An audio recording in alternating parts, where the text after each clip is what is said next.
रतन टाटा की सफलता की कहानी प्रेरणा और नेतृत्व का एक अद्वितीय उदाहरण है। उनका जीवन संघर्ष, ईमानदारी और दूरदृष्टि से भरा हुआ है। आइए उनकी कहानी को विस्तार से समझते हैं। प्रारंभिक जीवन और शिक्षा। रतन टाटा का जन्म 28 दिसंबर 1937 को भारत के प्रमुख उद्योगपति टाटा परिवार के में हुआ था। जब वे छोटे थे तब उनके माता पिता का तलाक हो गया और उनका पालन पोषण उनकी दादी लेडी नवाजबाई टाटा ने किया। रतन टाटा ने मुंबई के cathedral and John common school से शिक्षा प्राप्त की और बाद में अमेरिका चले गए। उन्होंने कॉर्नेल यूनिवर्सिटी से आर्किटेक्चर की पढ़ाई की और हार्वर्ड बिजनेस स्कूल से एडवांस्ड मैनेजमेंट प्रोग्राम पूरा किया। कैरियर की शुरुआत रतन टाटा ने 1961 ईस्वी में टाटा समूह में शामिल होकर अपने कैरियर की शुरुआत की थी। शुरुआती दिनों में उन्होंने टाटा स्टील की जमशेदपुर फैक्ट्री में काम किया। जिस फैक्ट्री में काम किया था उसका फैक्ट्री स्टील का निर्माण करती थी, जहां उन्होंने मजदूरों के साथ काम करके जमीन से जुड़े अनुभव हासिल किए। नेतृत्व और टाटा समूह का विस्तार इतना जटिल था कि अपने नेतृत्व के कारण टाटा समूह का विस्तार करते गए।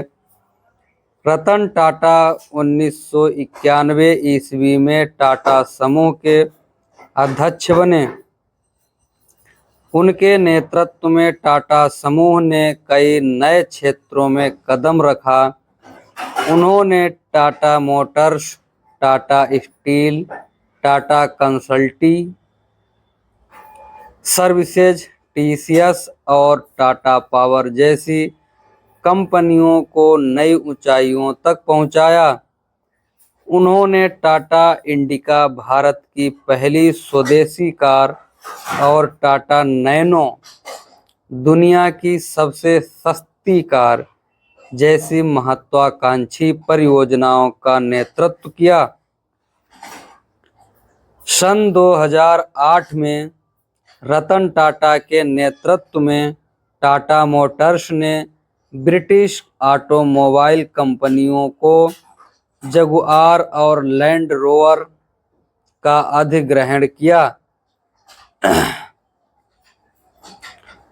जो उनके दूरदृष्टि और वैश्विक महत्वाकांक्षाओं को दर्शाता है। चुनौतीपूर्ण निर्णय और मानवीय दृष्टिकोण। रतन टाटा ने कई बड़े और चुनौतीपूर्ण निर्णय लिए, जिनमें कई विदेशी अधिग्रहण भी शामिल हैं। उन्होंने 2008 में टाटा स्टील के जरिए ब्रिटिश स्टील कंपनी कोरस का अधिग्रहण किया, जो उस समय भारतीय इतिहास का सबसे बड़ा अधिग्रहण था। हालांकि उनके लिए लाभ कमाना महत्वपूर्ण था, रतन टाटा हमेशा अपने समाज और अपने कर्मचारियों के कल्याण को प्राथमिकता देते थे। उन्होंने परोपकार और समाज सेवा में सबसे बड़ा योगदान दिया, जिसमें स्वास्थ्य, शिक्षा और ग्रामीण विकास जैसे क्षेत्रों में काम शामिल किया है।